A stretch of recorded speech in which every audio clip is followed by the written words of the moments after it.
आता हा प्रश्न आहे, घातपात आहे का? मला सुद्धा शंका आहे की कदाचित हे घातपात असू शकतं।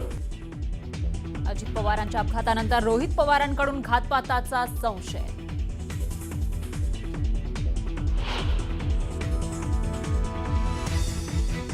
युरोपमध्ये बंदी असलेल्या बीएसआर कंपनीला भारतात उड्डाणाची परवानगी कशी? रोहित पवारांचा बीएसआर विमान कंपनीच्या कारभारावर प्रश्न।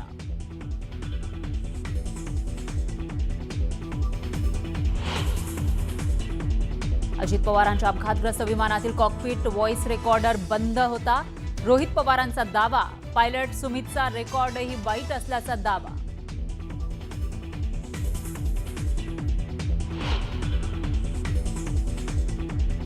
अजित पवारांच्या अपघाताच्या चौकशीबाबत माजी उड्डाण मंत्री प्रफुल्ल पटेल, सुनील तटकरे यांनी आग्रह का धरला नाही? रोहित पवारांचा सवाल। नॉन शेड्यूल विमान ऑपरेटरचे विशेष सुरक्षा ऑडिटचे आदेश। बारामती विमान अपघातानंतर डीजीसीएचं मोठं पाऊल।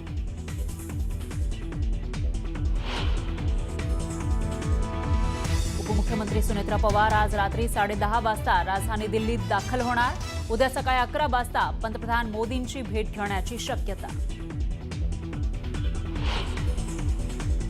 पुण्यातील भोसरी जमीन घोटाळा प्रकरणी एकनाथ खडसेंना मुंबई उच्च न्यायालयाचा मोठा दिलासा। सत्र न्यायालयामध्ये 13 फेब्रुवारीच्या दोषारोप निश्चितीसाठी अंतरिम स्थगित।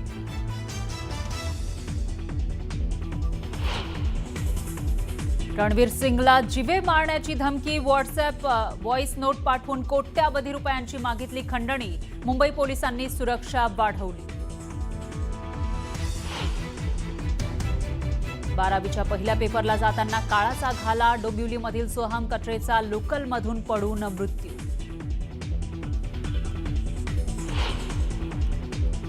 मुलगा अर्जुन आणि होणारी सून सानियाच्या लग्नाचं सचिन तेंडुलकरकडून पंतप्रधान मोदींना निमंत्रण। पंतप्रधान मोदींची भेट घेत निमंत्रण दिल्याची सचिननं एक्सवर शेअर केली पोस्ट।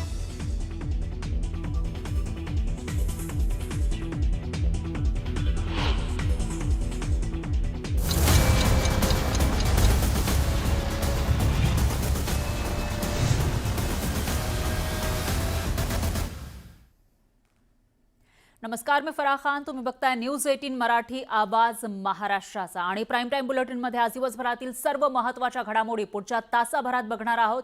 सुरुवातीला आजची सगळ्यात मोठी बातमी आहे अजित पवार यांच्या निधनाबाबत रोहित पवारांनी काही शंका उपस्थित केल्या आहेत। आज त्यांनी पत्रकार परिषद घेतली होती। मुंबईमधील बैठका आणि भेटीगाठींमुळे अजित पवारांना बारामतीला जाण्यासाठी उशीर झाल्याची माहिती समोर आली होती आणि त्यामुळेच त्यांनी खासगी विमानाने जाण्याचा निर्णय घेतला।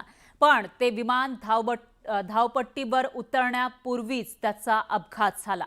या अपघाताविषयी रोहित पवारांनी थेट शंका उपस्थित केली आहे। तसंच अजित पवारांना मुंबईतून निघायला उशीर का झाला यावर सुद्धा रोहित पवारांनी सवाल उपस्थित केलाय।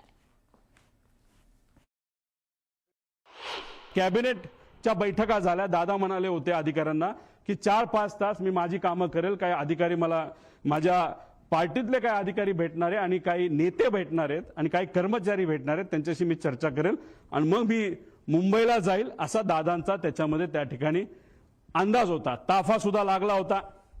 एक फार मोठे नेते दादांना भेटण्यासाठी येणार होते, ते वेळेत येणार होते, पण उशीर झाला। ते उशिरा आल्यामुळे आणि चर्चा उशीरपर्यंत सुरू राहिल्यामुळे दादांचा वेळ त्याच्यामध्ये गेला आणि 5-5:30ला जे दादा गाडीने जाणार होते ते गाडीने जाऊ शकले नाही। त्यांना पर्याय राहिला नाही, त्यांना विमान बुक करावं लागलं।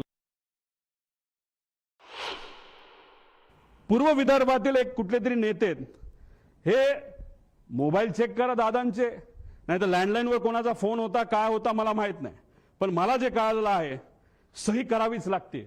फार महत्वाची फाईल आहे आणि मग ती फाईल कुठे हे जेव्हा बघितलं गेलं ती फाईल घरी नव्हती, ती फाईल मंत्रालयाच्या कार्यालयामध्ये होती दादांच्या। दादा कुठलीच फाईल मोकळी ठेवत नाहीत, पण अचानक ती फाईल तिथं होती। मग ती दादांनी बोलवली, बोलवण्यात येण्यात मुंबईचं संध्याकाळचं ट्रॅफिक तुम्हाला माहिती आहे, ती फाईल पोहोचूस तर वेळ गेला। वेळ गेल्यानंतर ती फाईल आली, पण एक मोठा नेता आपल्या पक्षाचं बोलत असेल तर सही तर करावीच लागेल। आणि मग दादांनी ती सही केली, ती फाईल यूज तर सही करूस तर त्याच्यामध्ये दुर्दैवाने त्या ठिकाणी वेळ गेला। आणि अजित पवारांना गटासंदर्भात काही चाहूल लागली होती का, या संदर्भात रोहित पवारांनी काही महत्त्वाचे मुद्दे मांडलेत. पाहूया. पाणी पिताना प्लास्टिकच्या बॉटलमध्ये पाणी पिताना तुम्ही बघितलं असेल. आणि मग पण नजीकच्या काळामध्ये म्हणजे हे जे काय आहे,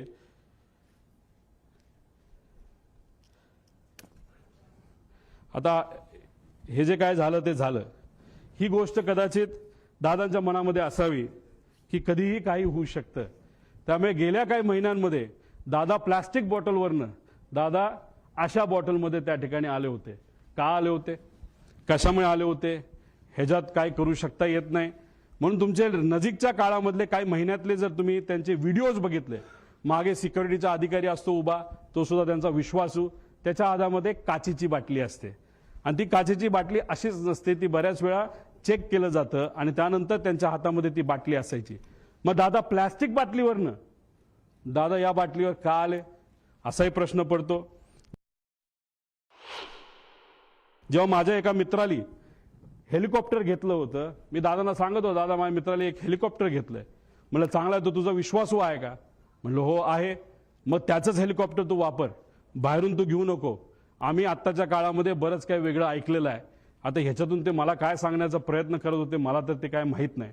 दादांनी त्यांच्या काही जवळच्या लोकांना, ज्यांची आर्थिक परिस्थिती बरी आहे, चांगला व्यवसाय आहे, त्यांना सांगून सांगितलं होतं की पुढच्या काही महिन्यांमध्ये तुम्हाला विमान घ्यावं लागेल आणि ते विमान तू घे, म्हणजे मला ते वापरता येईल. हे का ते काय बोलत होते, कसं काय, शेवटी आत्ता दादांबरोबर झालेले काय सगळे संभाषण हे तिथं माझ्या ध्यानामध्ये त्या ठिकाणी एका टेपसारखे तिथं पळत आहेत, जात आहेत. तर आजच्या पत्रकार परिषदेमध्ये अपघातासंदर्भात रोहित पवारांनी कोणकोणते सवाल उपस्थित केले आहेत आपण पाहूयात ग्राफिक्सच्या माध्यमातून. सगळ्यात महत्त्वाचं म्हणजे अजितदादांच्या विमानाचा घातपात झाला का, असा सवाल रोहित पवारांनी उपस्थित केलेला आहे. आणि त्यांनी एक टाइमलाईन या ठिकाणी दाखवून दिलेली आहे. कशा पद्धतीनं हा अपघात झाला ते सांगतानाच हा संशय त्यांनी व्यक्त केलाय. विमानाचा मुद्दाम अपघात घडून आणला का, असा सवाल सुद्धा त्यांनी उपस्थित केलेला आहे. विमान अपघातावर रोहित पवारांचे हे सवाल आहेत. तर दादांचा दौरा का बदलला, विमानाची वेळ आणि पायलट का बदलले, असा सवाल सुद्धा त्यांनी उपस्थित केलाय.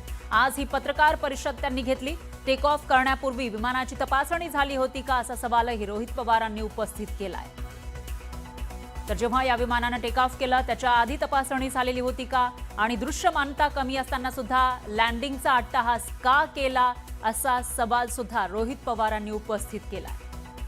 रनवे 29 उपलब्ध असताना सुद्धा 11 वर उतरण्याचा आग्रह का धरण्यात आला, असा सवालही रोहित पवारांनी विचारलेला आहे. विमान लँड होण्याआधीच कमी उंचीवर आणण्यात आलं होतं का, असाही सवाल त्यांनी विचारलेला आहे.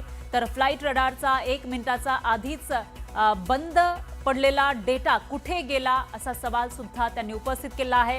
विमान कोसळताना पायलट एक शब्दही का बोलला नाही, असा सवाल सुद्धा त्यांनी उपस्थित केलाय. आणि अपघातापूर्वी 3-4 मिनिटात मुख्य पायलट एक शब्दही का बोलले नाही, असा सवाल सुद्धा त्यांनी उपस्थित केला आहे. VSR विमानामध्ये कॉकपिटमधील व्हॉइस रेकॉर्ड का बंद ठेवला जातो, असा सवाल त्यांनी उपस्थित केलेला आहे. तर विमानामध्ये अवैध इंधन ठेवण्यात आलं होतं का, असा सवाल सुद्धा रोहित पवारांनी आजच्या पत्रकार परिषदेमध्ये विचारलाय. VSR वर युरोपात बंदी आहे, मग भारतामध्ये या कंपनीला परवानगी का आहे, असाही सवाल त्यांनी विचारलाय. हा अपघात होता का घात होता, असा प्रश्न तुम्ही केला तर आमची शंका, म्हणजे माझी आणि असंख्य महाराष्ट्रातल्या लोकांची शंका आहे की हा घात होता. या प्रेझेंटेशनच्या माध्यमातून यांच्यावर ऑब्जेक्शन घेतोय, शंका घेतोय का त्यांच्यावर शंका घेतोय, असं अजिबात कुठंच नाही. मी वस्तुस्थिती तुम्हाला सांगितली. पण या बाबतीत विमान कंपनी जी VSR आहे, एरो नावाची हँडलिंग कंपनी आणि जो कपूर नावाचा पायलट होता, या 3 कंपन्या आणि व्यक्तीवर आमची शंका आहे. दरम्यान अजित पवारांच्या विमानाचा घातपात झाला असावा अशी शंका रोहित पवारांनी उपस्थित केली. तसंच अजित पवारांच्या विमान अपघाताची सखोल चौकशी व्हावी यासाठी प्रफुल्ल पटेल यांनी आग्रह का धरला नाही, ही त्यांच्यासाठी प्राथमिकता नव्हती का, असा सवाल सुद्धा रोहित पवारांनी विचारलाय. अजित पवारांच्या निधनानंतर चौथ्या दिवशी सुनेत्रा पवारांनी उपमुख्यमंत्री पदाची शपथ घेतली. त्यासाठी प्रफुल्ल पटेल आणि सुनील तटकरेंनी पुढाकार घेतला होता आणि त्यावरूनच रोहित पवारांनी प्रफुल्ल पटेलांना खडा सवाल विचारलाय. अलग अलग लोगों की अलग अलग प्रायोरिटी होती है. इन्वेस्टिगेशन शायद उनकी प्रायोरिटी नहीं होगी, उनके लिए सत्ता में रहना वो प्रायोरिटी रहेगी. इसलिए उन्होंने जल्दी से जल्दी शपथ भी दी. वो सुनेत्रा काकी को इच्छा न होते हुए भी जल्दी से जल्दी शपथ विधि कैसे हुए उसके लिए उन्होंने वहां पे प्रयत्न किया. अगर उनके इतने कांटेक्ट है, वो इतना, अगर वो पहले एविएशन मिनिस्ट्री वहां पे रहे, एमआरओ उनका खुद का है या उनके पार्टनरशिप है, मतलब मेंटेनेंस कैसे होता है वो उनको मालूम है, और वो दादा के दोस्त थे, दादा के साथ वो रहे हैं, तो उन्होंने मेरे जगह पे प्रेजेंटेशन करने की जरूरत थी. लेकिन तटकरे साहब और पटेल साहब उन्होंने वो क्यों नहीं किया वो मुझे नहीं मालूम. आणि आजच्या पत्रकार परिषदेमध्ये रोहित पवारांनी अजित पवारांचे राजकीय सल्लागार नरेश अरोरांवर सुद्धा निशाणा साधला. अजित पवारांच्या राष्ट्रवादीचा अरोरांच्या डिझाईन बॉक्सची कॉन्ट्रॅक्ट होता, पण ते कॉन्ट्रॅक्ट अजित पवार रद्द करणार होते असा दावा रोहित पवारांनी केलाय. ते कॉन्ट्रॅक्ट रद्द करण्यामागचं कारणही रोहित पवारांनी या पत्रकार परिषदेत सांगितलं. दादांचा जो काही शेवटचे 3-4 महिने होते त्यात मी, दादा आणि त्यांच्याबरोबरचे अधिकारी एकदम घट्टपणे एक फार महत्वाची चर्चा त्या ठिकाणी करायचो.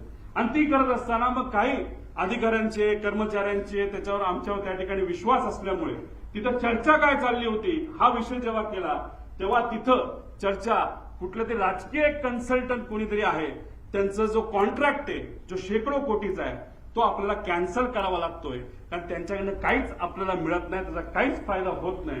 कारण 7 दिवस आधी सुद्धा बारामती हॉस्टेलला दादांना जेव्हा मी भेटलो होतो तेव्हा सुद्धा दादांनी काही लोकांना सांगितलं होतं, शहाणपणा करू नका, राजकारण आम्हाला शिकू नका, राजकारण आम्ही कसं करायचं हे माहिती सर्वे फक्त तुम्ही करा, अशी काहीतरी चर्चा तेव्हा झाली होती. अशा पद्धतीची चर्चा तिथं झाली.